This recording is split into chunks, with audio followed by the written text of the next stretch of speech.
Sir ఇప్పుడు ఫటాఫట్‌గా ఒక 3, 4 క్వెషన్‌లు అడిగేస్తా. మీరు బాధలో ఉన్నప్పుడు వాడుకునే పాట ఏంది? నేను బాధలో ఉన్నప్పుడు పాడుకునే పాట. ఏం బాధలో ఎప్పుడున్నాను? గుర్తు రాట్లే. సరే ఉన్నప్పుడు అనుకోండి. బాధలో ఉన్నప్పుడు. హ్మ్.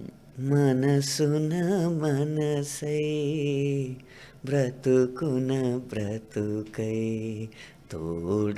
తోడొకరుండిన అదే భాగ్యము, అదే స్వర్గము. అది వాడుకుంటా. ఒక ఫ్రెండ్ ఆ! దొరకడం అనేది చాలా, అంటే ఒక ఆమ్, ఇప్పుడున్న నియో పోలీస్లో ఫ్రీగా ప్లాట్ దొరకడం కంటే 100 రెట్లు గొప్ప వరం అనమాట. ఎందుకంటే పంచుకోవడానికి ఆ, మన కులంతో కానీ, మన మతంతో కానీ, మన వయసుతో కానీ, మన ఆస్తితో కానీ, మన జెండర్తో, మన లింగంతో కానీ ఏమాత్రం సంబంధం లేని ఒక మనసు వచ్చి మనతో 4 మాటలు పంచుకుంటుంటే దాన్ని మించిన భాగ్యం, సౌభాగ్యం ఇంకోటి ఉండదు. హ్మ్. మీరు అలాంటి తోడు దొరికితే మన బాధలన్నీ కరిగిపోతా ఉంటాయి. మీరు మీ ఫ్రెండ్స్‌తో ఉన్నప్పుడు ఫుల్ హ్యాపీగా ఉంటారేమో కదా సార్? నాకు చాలా తక్కువ స్నేహితులండి. ఆ! స్మాల్ సర్కిలా?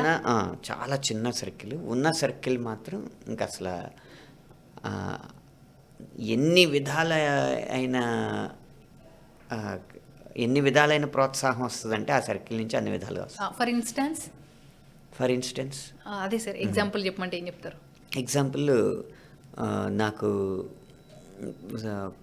కజినే గానీ బాగా ఫ్రెండ్. కాకినాడలో కళ్యాణ్ అని ఒక అబ్బాయి ఉంటాడు. హ్మ్. అలాగే వనస్థలిపురంలో సంపత్ బావ అని నాకన్నా కొంచెం పెద్ద హ్మ్. అతను ఉంటాడు. వాళ్ళిద్ ఆహ్, ఇద్దరితో నేను పంచుకోని విషయం అంటూ ఉండదు. వాళ్ళిద్దరితో మాట్లాడిన తర్వాత నాకు కలగని రిలీఫ్ అంటూ ఉండదు. అబ్బా! హ్మ్. ఇట్లుంటారా అసలు? వాళ్ళు బూస్ట్ ఇస్తారేమో ఇగ. ఆ! అంటే ఎక్కడ ఏదైనా ఒక చోట నష్టం వచ్చిందనుకోండి, ఎక్కడ నష్టం వచ్చింది దాన్ని లాభంగా ఎలా మార్చుకోవాలో చెప్తారు. హ్మ్. లేదా ఏదైనా ఒక ఓటమొచ్చిందనుకోండి, ఆ ఓటమిలో నా తప్పు లేకపోతే ఎవరి వల్ల అది హ్మ్. ఓటమో చెప్తారు. హ్మ్. అలా అన్ని హ్మ్. రకాలుగానే ఉంటుంది. సార్ బాధలున్నప్పుడు ఎట్లాంటి పాట పాడతారో చెప్పిండ్రు. కోపంలో ఉన్నప్పుడు ఎట్లాంటి పాట పాడతారు? కోపంలో ఉన్నప్పుడా?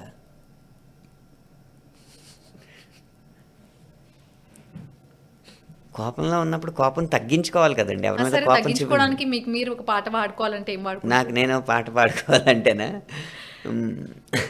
యా యా యా యా జై బాలయ్య ఏయ్! యమ కిర్రెక్కుతాందేటో తస్సాదియ్య. ప్రేమగున్నప్పుడు ఎక్సెస్ హ్యాపీనెస్ ఉండి కొంచెం బ్లిస్ లవబుల్‌గా అనిపించినప్పుడు. లవబుల్‌గా అనిపించినప్పుడు. హ్మ్. చాలా పాటలున్నాయి. కాకపోతే నాకు 'ఇళయరాజా' గారి బాణీకి రాయడం అనేది ఎప్పటినుంచో కల. అలాంటిది ఒక అద్భుతమైన బాణీ ఈ రాశాననమాట. ఎటో వెళ్ళిపోయింది మనసులో. కోటి కోటి తారల్లోన చందమామ ఉన్నన్నాళ్ళు నీ మనస్సులో నేనుంటానే. నీటి మీద ఆ కైలాసం తేలకుండా ఉన్నన్నాళ్ళు నీ తపస్సునే చేస్తుంటానే. గాలిలోన ఆరో ప్రాణం కలవకుండా ఉన్నన్నాళ్ళు నిన్ను నేను ఆరాధిస్తా, నీ కోసం ఆరా తీస్తా. అబ్బా! Very nice. ఆహ్